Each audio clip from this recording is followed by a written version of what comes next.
Live on DSTV, Channel 421, GoTV 125, and around the world on myjoyonline.com. Coming up, President Mahama assures that the 2025 budget will address the funding gap created by the suspension of the United States aid to Ghana, but says the time has come for Africa to become self-reliant.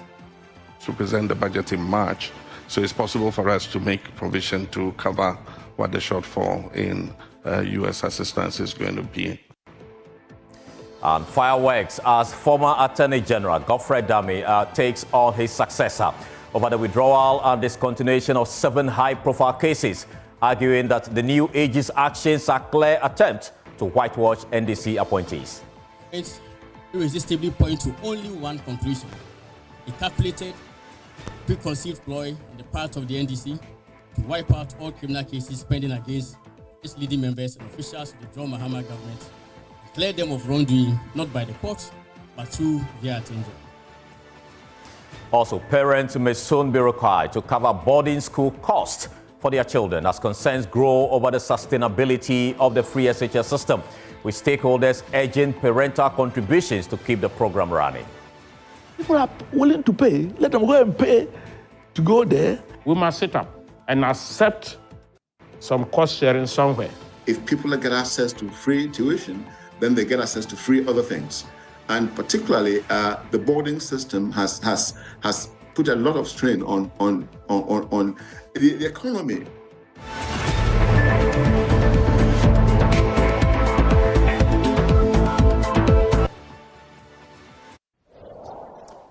And this is the Valentine Day edition of the news. We'll start from the presidency because President John Mahama is talking tough, calling out U.S. President Donald Trump for carrying out a disruptive cut in foreign assistance for developing countries, including Ghana. Before his departure to Europe for the Munich International Security Conference, which is underway in Germany, the president directed Finance Minister Dr. Cassiel Atoforsen to take urgent steps to bridge the funding gap arising out of the suspension of the USAID international funding program. Till date, the government is yet to communicate clearly what broad plans it has to plug the funding gap, except for the health minister, Kobby and Esther, who is hoping and praying that the American people will not pull out the package, which has an element amounting to some $75 million. I mean, this is a diplomatic engagement issue. So we'll be engaging them. We need them. We cannot say we don't need them. We need them. We'll be engaging them. They've given us 90 days. Let's pray that it will not go beyond the 90 days. But I don't think there's any cause of alarm for now, especially with the emergencies they were assisting. We have been able to put measures in place to maintain those activities on the field. For example, I'll give you one example. The distribution of, we call it the last milestone. So the distribution of, consumables and what have you, they assisted in some of the regions. So we have put measures in place to be able to continue those activities. And so there is no activity that will be put on hold. All the activities they were supporting will continue to operate until we pray that God touches their heart to rescind their decision. And true to his words, Kobby and Esther, a couple of hours ago, concluded conversations with United States Ambassador Virginia Palmer with pictures posted on social media indicating the presence of other top Ghanaian and American officials holding closed-door meetings, presumably over the crisis. Meanwhile, President John Mahama has assured Ghanaians that the 2025 budget will address the financial shortfall caused by the suspension of U.S. aid to the country. He emphasized that while external assistance has been beneficial, the time has come for Africa to become self-reliant and chart its own path to economic independence. President Trump suspended activities of the United States Agency for International Development for a 90-day review last week. The suspension resulted in a freezing of over $150 million aid to Ghana. Now, speaking at an ongoing open town hall meeting at Munich Security Conference, President Mahama reiterated his commitment to implementing policies to strengthen Ghana's financial stability and reduce dependency on foreign aid. And so we're going to make adjustments in the budget. Happily, when we have elections, we don't present the budget until the new government takes over. And so we're supposed to present the budget in March. So it's possible for us to make provision to cover what the shortfall in U.S. assistance is going to be. I believe that it's adversity and opportunity. It must teach Africa to become more self-reliant. This goes to help the most vulnerable in our society. And so in making those adjustments, we must learn how to take care of our vulnerable and make sure that they're able to be included in the growth that is taking place. One of the things that the U.S. is going to lose is that soft power that it has wielded in the world. I mean, these are people who are grateful for the kind of assistance that they get. And so for U.S. to decide that, no, we don't want to have anything to do with it anymore, then they lose some of that soft power. But it means that there are many other partners. U.S. are not our only partners, and so we'll continue to collaborate with other countries. And that's why we have a multipolar world.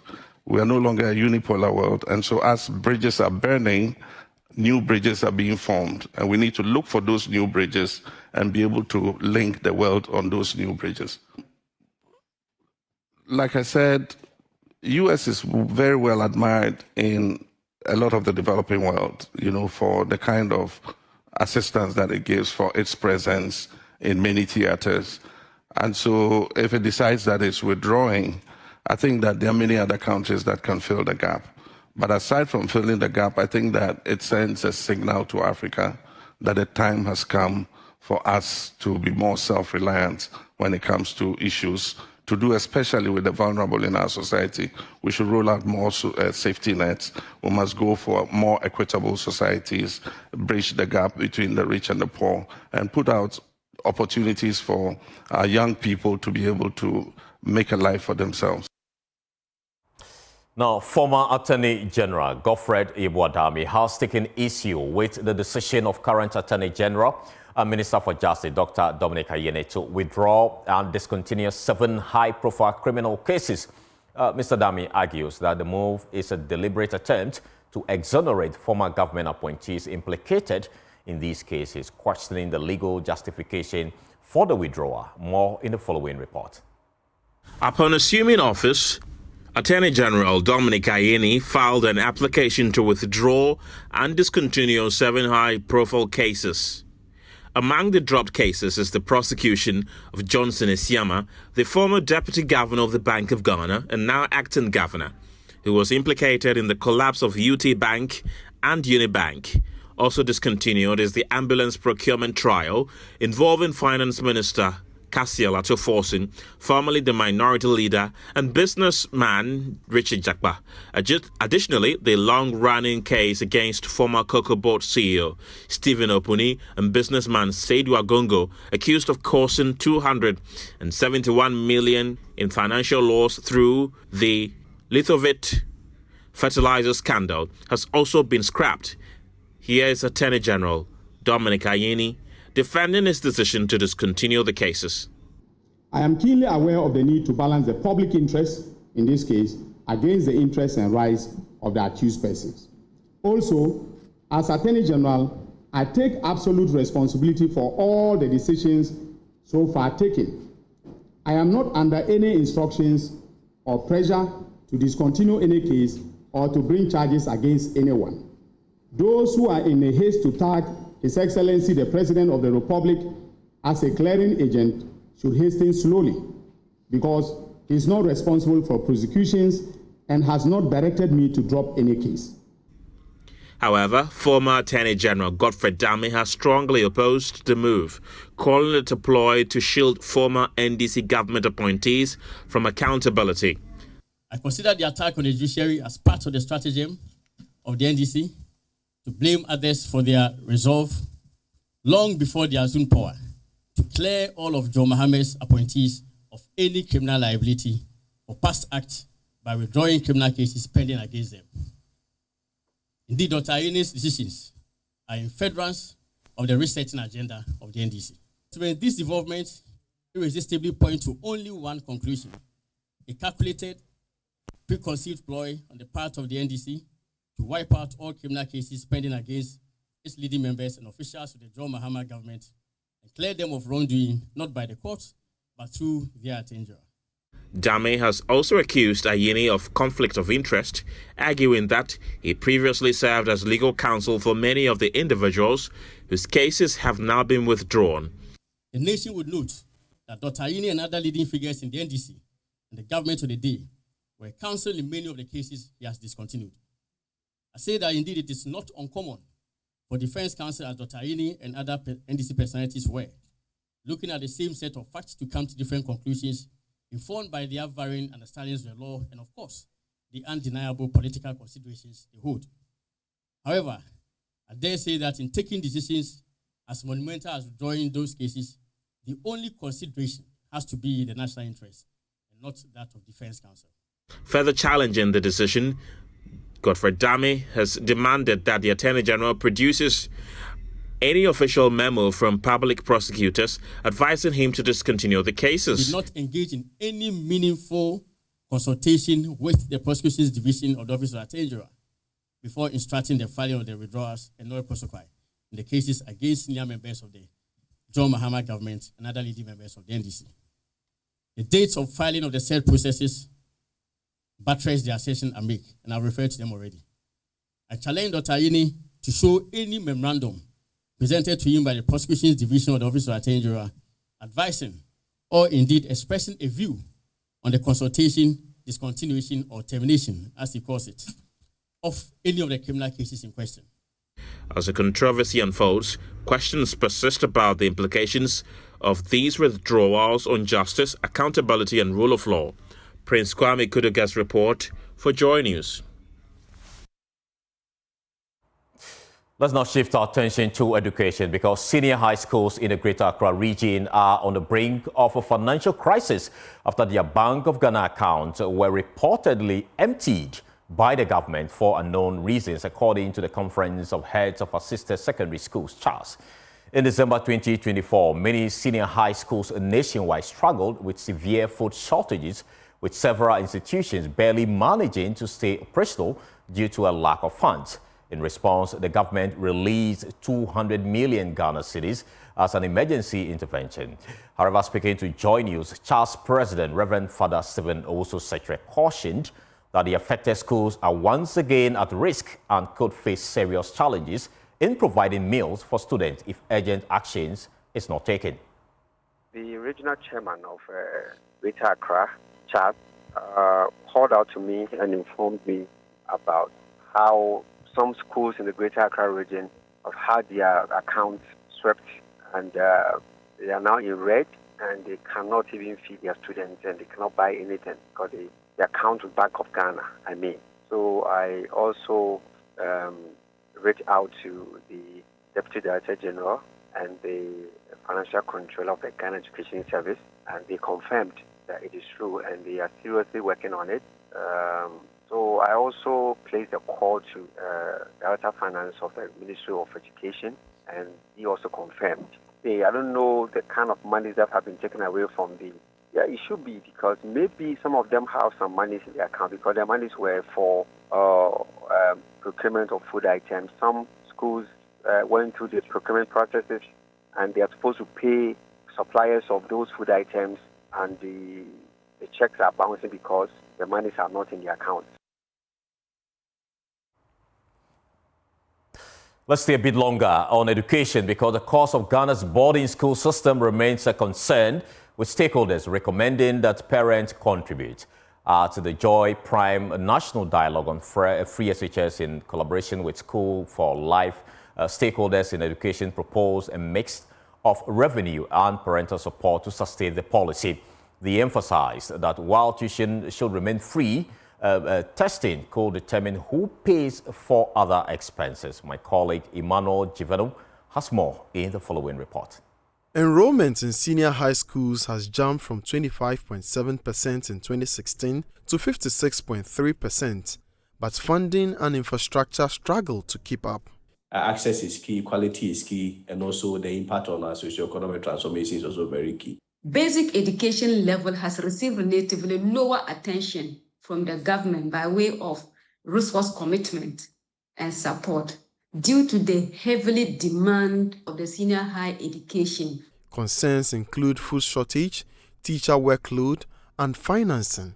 Experts suggest parents' contribution and restructuring gets fund. There has been concerns about the quality being produced, the efficiency, the equity, and of course, the sustainability of the program. People are willing to pay. Let them go and pay to go there and then use it. It's voluntary. You don't need to. And they use the money to help with the others. So if you want to go to the A, those parents who want their children to go to Wegehe, as for us, it's Wegehe, you pay your 20,000. We must sit up and accept some cost sharing somewhere. If people get access to free tuition, then they get access to free other things.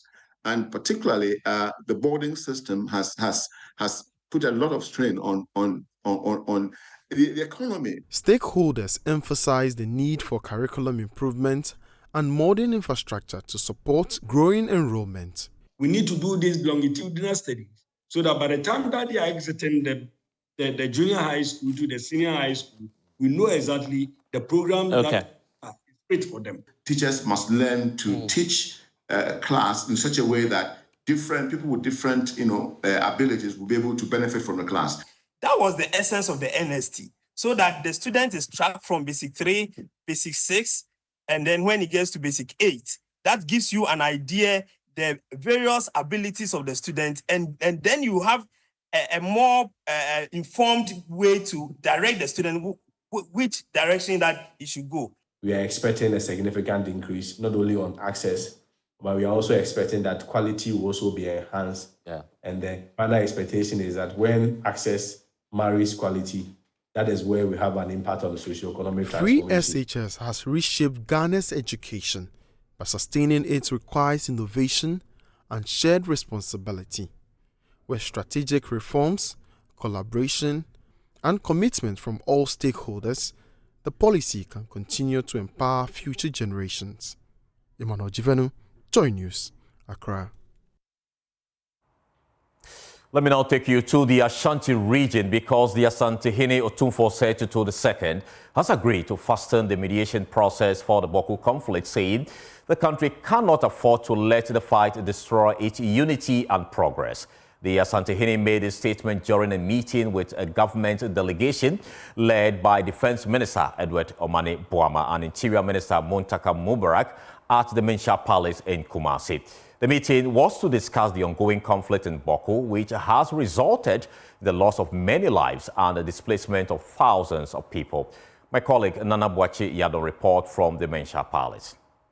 It has been a day of extensive engagement at the Mensah Palace as government delegation led by Defense Minister Edward Omane Boamah, Interior Minister Muntaka Mubarak and the Lands Minister Emmanuel Ama Kofi-Boah paid a courtesy call on the Asantehene to find a lasting solution to the Bawku conflict. The Asantehene is expected to fasten the mediation process to find a lasting solution to the ongoing conflict.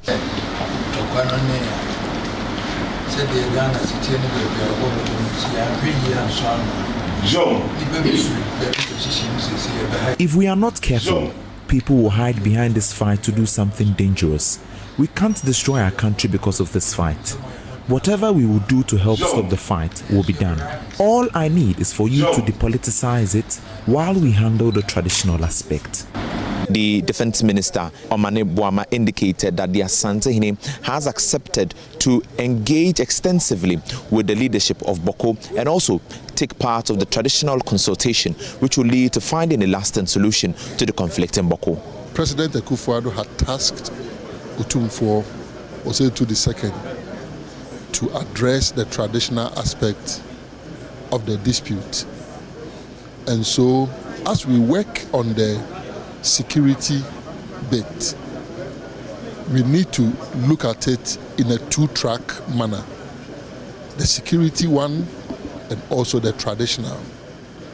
But Otumfuo has given firm assurance that he is working on it. And indeed, even today, he is meeting sections of the dispute. While all the processes and engagements are currently ongoing to find a lasting solution to the Bawku conflict, the Defense Minister and Interior Minister, after paying the courtesy call on the Asantehene, indicated that they are going to beef up security to make sure that the mediation process is without any form of violence. I mean, in the last few days, we've been upping the numbers just to make sure that the place is secured to prevent the current skirmishes that we are seeing, bus burning and what have you. So we are upping the numbers and are improving the operational logistics for the men and women on the ground. The Asantehene is later expected to hold an extensive engagement with the traditional authorities from Bawku. From the Menchia Palace, my name is Nana Boachidankwe Kumasi. This is still the Joy News Prime with me, Carlos Coloni. We're taking a short break. We'll return with more. Please stay.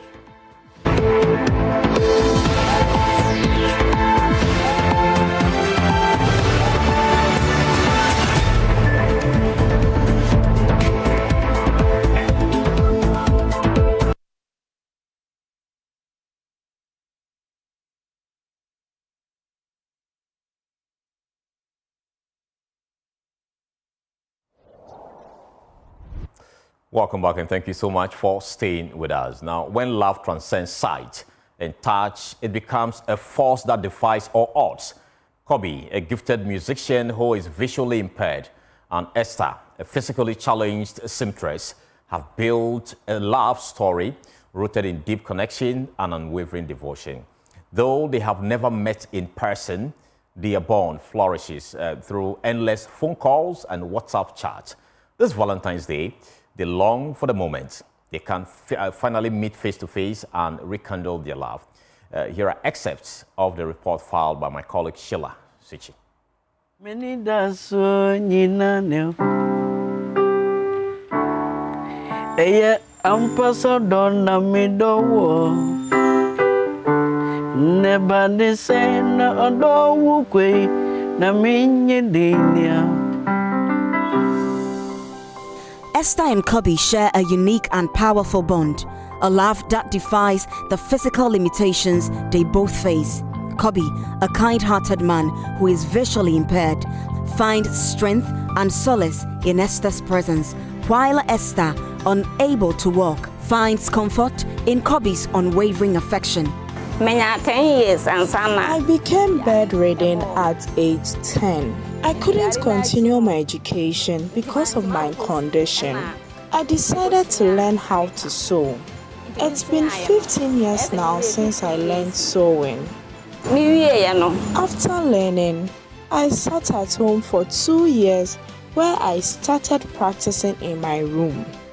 Later, I was able to secure a container for my sewing business.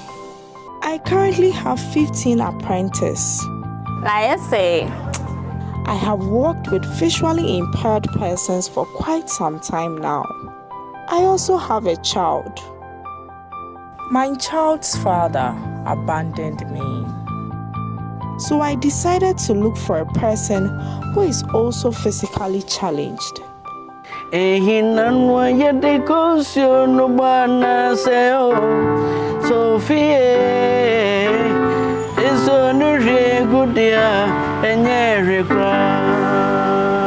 saw her in a platform called Love and Understand, and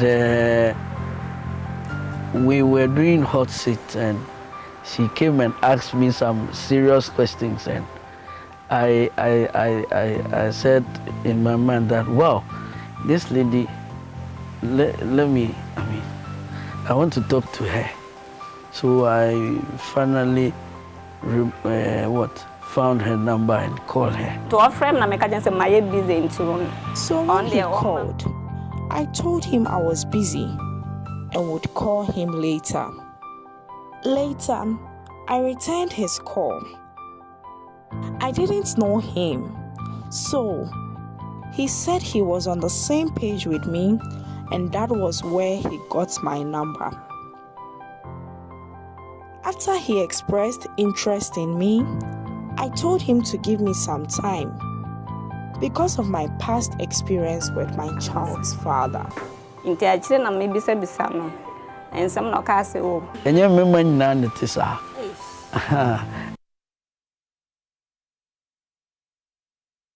Interesting story there. Now, it's that time of the year again. Red roses, chocolate, and love in the air. But beyond the romance, Valentine's Day is also big business.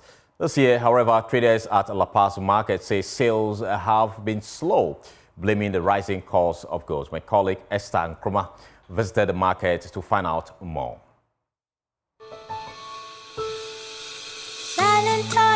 Valentine's Day, a time for love, gifts and special moment. But for some, this year feels different. Yeah, but this year, I don't know. Yes, I don't know. Wait, Jamie.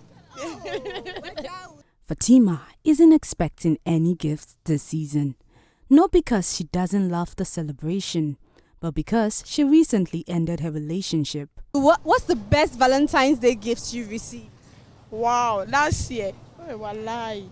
What did you receive last year? Hey, Telebed, the biggest one. Yeah, but this year, I don't know. Yes, I don't know. Wait, Jamie. So you haven't received anything from anybody. But are you hoping that somebody will give you something? Yes, yeah. I really liked champagne. Oh, Pompia, I really like it. Traders here at La Paz say sales have been slow, blaming the rising cost of goods, especially chocolate. So it's almost 2 weeks in. Beside the bisapa. So we started our Valentine's sales 2 weeks ago, but business has been quite slow. Many people come in to ask about prices, but only a few actually make a purchase. The number of enquiries far exceeds the number of sales. The chocolate has gone too high. It's like ×2 of last year. The difference is too huge. Some people say that their money is not up to and they are going and they'll be back. But some buy. A few. Those who are actually bought enough, they buy that one. But they don't buy into the amount they wanted. But they remain optimistic, hoping last-minute shoppers will boost sales. I believe we will make good sales because many people have been inquiring about our prices, which is a positive sign. I hope say it will be cool.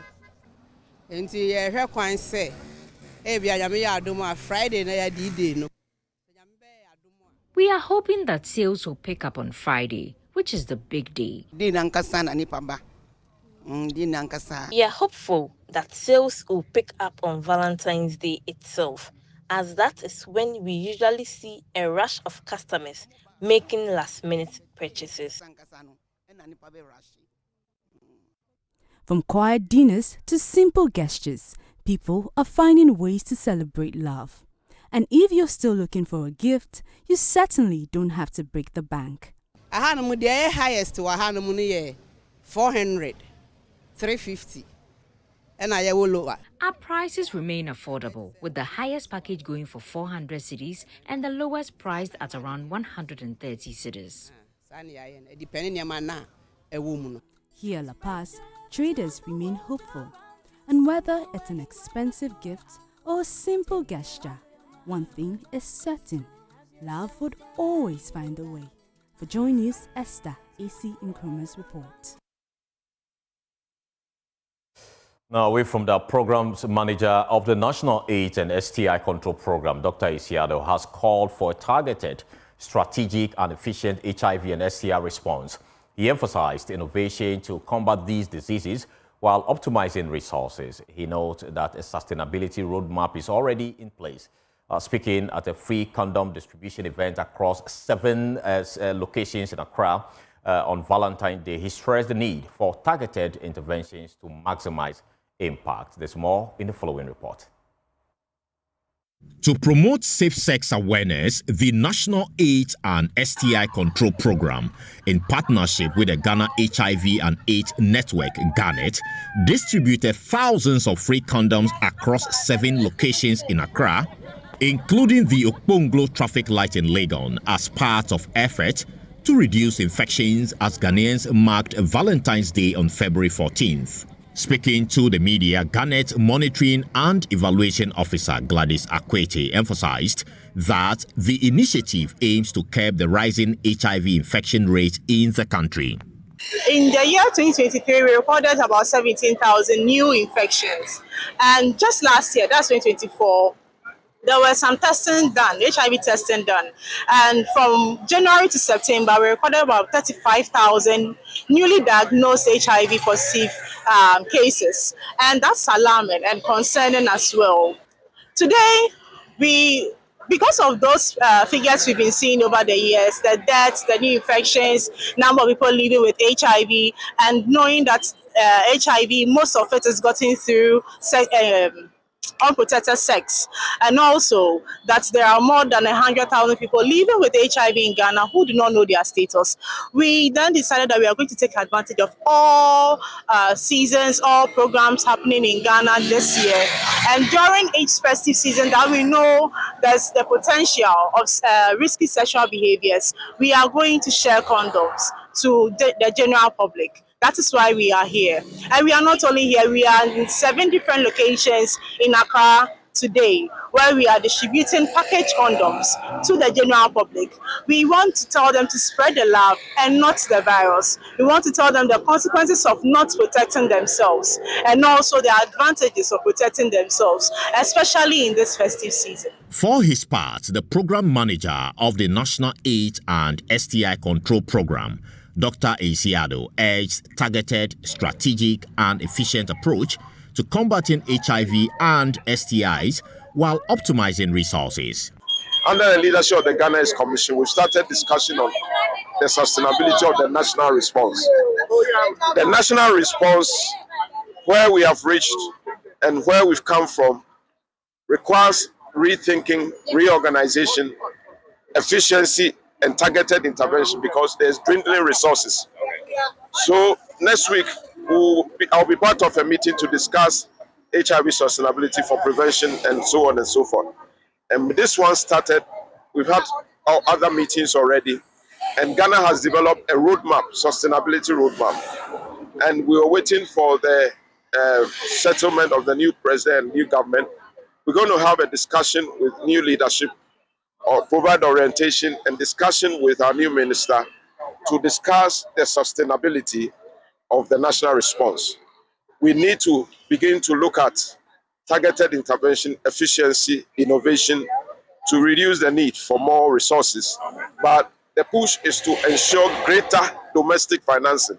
So increase governmental support for the response, because it's a national security threat if our national response continues to be in the hands of our partners. Some recipients of the free condoms also shared their impressions with Joy News. For this kind of gift, I think this will prevent a lot of us from STDs and co. So I just want to say a very big thank you for this gift. Oh, I think it's a very thoughtful idea for you to be giving out condoms on Val's Day.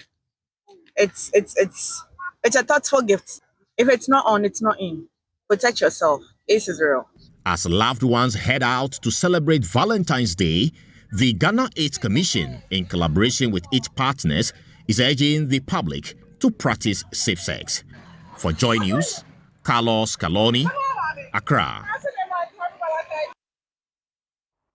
Away from Valentine, let's take you to the eastern region, because 4 excavators belonging to a small-scale miner have been set ablaze by suspected officers of the Rapid Response Unit of the Forestry Commission. The operation, which was not sanctioned by the Regional Security Council, took place at dawn on Wednesday in Obuaho, a community near Anom Apampam in the Ayenswano district of the eastern region.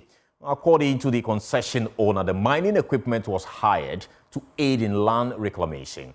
The unauthorized operation prompted Eastern Regional Minister Rita Akosua Awate to make an emergency visit to the site to assess the situation.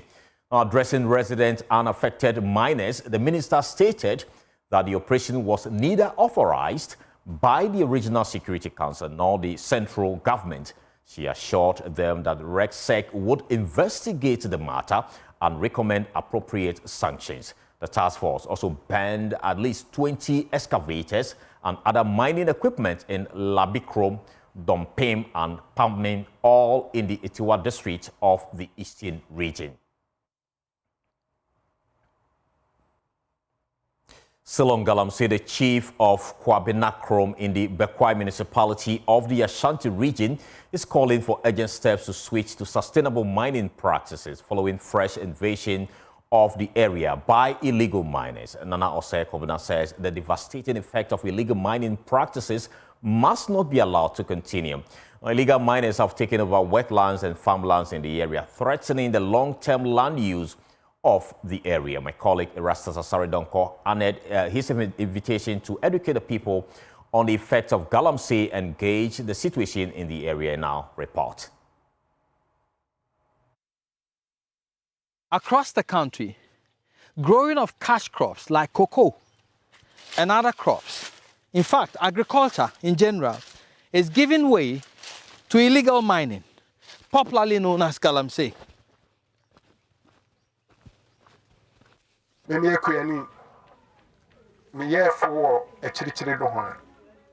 I am a farmer. My cocoa lost its yield when I started spraying the crops with the Galamsey polluted water close to the farm. Since then, I carry water from the house to the farm.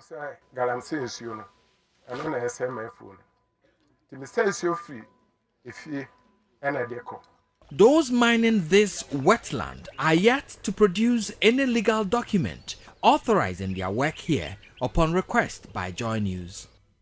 Similar haphazard mining activities are dotted along this terrain. The new chief, the Amantransahene of Esumeja, Nana Osei Kwabena III, is worried if this trend is not checked, Galamsey will affect agriculture and the future livelihood of the people. Illegal mining causes so much havoc to the society. Our kids, even the aged, we're all at risk. Our water bodies are all getting spoiled. We clear our cocoa farms for such acts. Deforestation and all its effects. We're even having records of bird defects now from Galamsey. We don't have water to drink. Even water that we use for our farms are not making good yield. Our yields are bad because the water is all contaminated. So with this campaign, I'm pleading with my people, Esuminya mine, Asante mine, Ghana mine, we should all come on board and help stop this menace. The people are equally worried and are calling for sustainable mining practices. In the olden days when we used to farm, we used to drink from streams and rivers. All you needed was to scoop some clean water with folded leaves on the farm. But today, all the water sources have been polluted by Galamsey. In many communities in Ashanti region, wetlands like these have been the target of fresh, illegal mining. This place is Kwabinakrom within the Bekwai municipality. And this degradation and fast deterioration of the environment, and this is what worries the chief of this area. In his attempt to rid the area of illegal mining and replace it with sustainable, environmentally friendly mining. Reporting for Joy News, Erastus Asaredonko, Kwabinakrom, Ashanti region.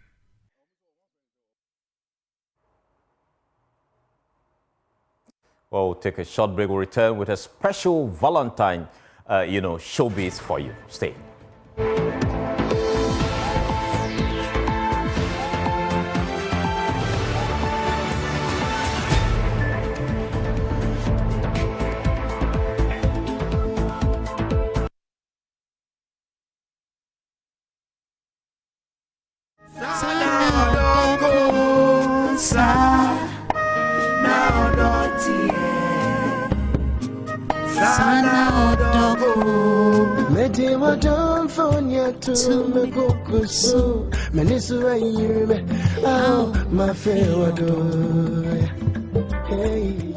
Okay, so what all this surprise? Teddy bear, Carlos. on Valentine's Day, singing for me.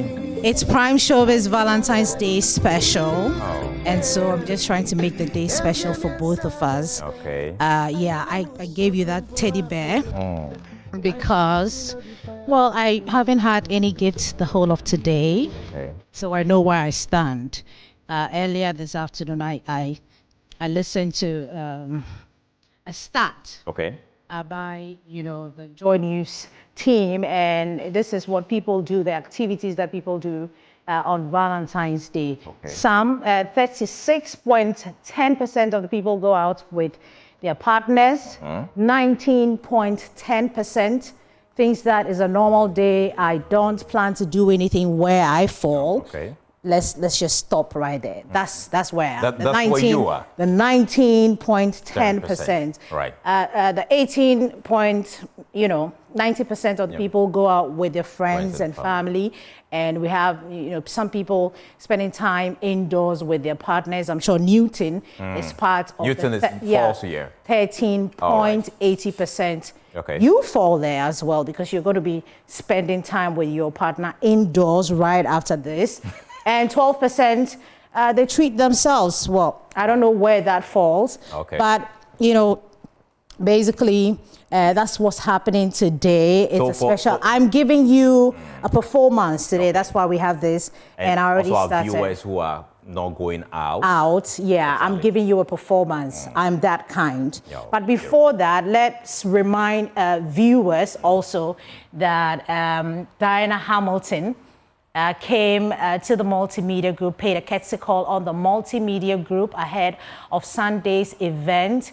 And she has been, she's essentially grateful to the multimedia group for the support over the years. You know that multimedia group is also celebrating the 30 years anniversary. Yeah. And so this is also just in line with that to congratulate the media group for their contribution to her success. And so that's some of the pictures in your shots. That's Mr. Kenan-san right there. Interesting. Yeah, so she came around. So don't forget that the Awake experience is happening this weekend. Those are the dates for you. The Accra is just a Sunday. Yeah. The next Sunday, the move to Kumasi. Then the following Sunday is at Sunyani. So it's an event that you don't want to miss. I will be there, obviously. The multimedia group will be there. Carlos will be there. Newton just told me that he will be there. Ashilevi will be there because, obviously. So that's it about the Awake experience. But when you go to Kumasi, Love FM, they're doing something incredible. They're actually bringing, the two powerhouse, Efia, Sarkodie, and Oforian Ponsa all on the same stage. You really don't want to miss this. And this is what you should expect. We spoke to Efia and Oforian Ponsa. Be ready to maybe never go back to the person that you were before you saw me perform. So just make up your mind that as I'm coming to this Efia show, I might go back home as a different person. Well, I'm geared up, and tonight will be just like crazy, I know. Like, people will enjoy tonight, and it will be a day to remember, believe me. So what should we expect from you? Well, all the best songs that Oforian Ponsa has will just like be played today, and it will give lovers, the feel, and then it will be just like a healing, So I want people to just like come there and enjoy the night. Rich Condos Car Park, you don't want to miss it. If you want to go there, it's 400 cedis. And there's regular tickets going out for 300 cedis. It's happening this evening, and you really, really don't want to miss this. I'm flying all the way this evening with my private jet, and our viewers of in course. Kumasi are encouraged to also go there this evening. Go there this evening with and your partners and all that. Yeah, meet with Efia. I have a song from Efia that I'm performing this evening. I have a song, from Sarkodie, probably, that I'm performing this evening. So you really, really do not want to miss that. There's a mini version of that. Yeah. The real thing is in Kumasi. The real thing is in Kumasi. What I'm doing here is just for shaggy reasons. You know that. It's just for shaggy reasons. But also tomorrow, the celebrity barber, he's actually an international barber called Nikki. He's doing a special, donation to the Jolu Special School tomorrow, showing love to people, and he's encouraging other people to do the same. If you're giving gifts like this to Carlos Coloni, you can also give the same thing or change it to something else and help somebody because we're celebrating love. Nikki, everybody. Christy, we've decided to go to Jolu Special School to show some beautiful love to these kids. I mean, this is the month that people choose to show love to their girlfriends, their boyfriends, and apparently every hotel in Ghana is booked. Are you kidding? But we've decided to go there and then show them love. I'm in the barbering side. And Christy is also taking care of the medical and clothing side, making sure they look good. But I'll be including some other barbers. Yes. We'll just go there, give everybody a good haircut. And then she'll be doing the... As he already mentioned, his cheerful givers, we will be giving out the clothing. We have personal hygiene stuff. We have school supplies. We have a bunch of toys. We have basically like anything you could think of. Food, candy, drinks, so we'll just be whilst he is doing the grooming, we are making sure you are looking good, you are feeling good, and you are tasting good stuff. Right. Technically, right? Oh. LB, Doa, Oncho Senaku Memo Fita, Selby, Siopewa, Oncho Senaku Memo Boko. So for those of you who don't get what we're doing, it's just a simple performance from the entire team. They decided that I will be their lead because I've got the voice. Of course. So they put me here to give you this special performance of, some classic love songs you can find here in Ghana.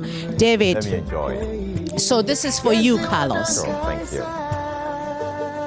Me jami dofu baby, dofu baby.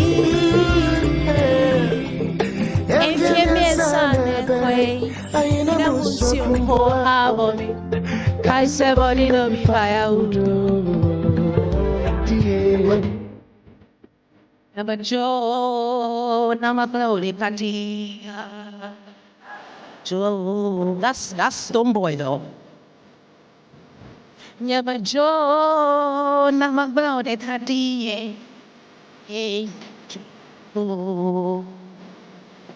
oh, de nama now, mega nama da kena blame.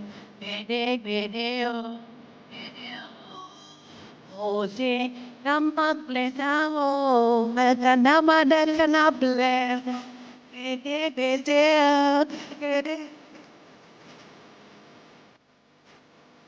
Oh, all right, girl. I'll be back for you, my baby. Wipe up all your tears. Hey, hey, hey. Until the morning, oh, that's wrong with you. Until the morning, have a baby boy with you. We'll call him Kwame. I wanna make love to you. Hey. So, well, I know that we're on this special note, you should understand that we love you here as a multimedia group from the entire Joy News team. We say happy Valentine's Day to you. That's for you, Carlos. I bought it with my own money. Thank you so much. I Do you want to pass it, on to business, prime business? I think so. If Pius is here, Pius, yeah, he can take it home. Oh, no. Pius, please. Pius, Please what? walk into the studio and then. Pius, so Pius is up next. Just waiting for with Prime Business. Exactly. Pius, come Pius, on. please come in. This is. What do you make of my performance, though? Come here, right here. Great. Right. Oh, great performance. Thank you so much. Yeah. He said my performance is great, and we're so grateful. Please log on to myjoyonline.com. The next person you see will be Pius. Yeah. Do you have a girlfriend, though? You're giving this to your girlfriend. This for Carlos, right? So Pius, let's take some steps. Give us some music. Forget about Carlos. You can have it. No, you are in the spirit. Praise the Lord. We have Prime Business next. We have Prime. So that's your time, right? Okay. All right, thank you so much for watching. You can go to myjoyonline.com for more. We're taking a bow. Thank you so much.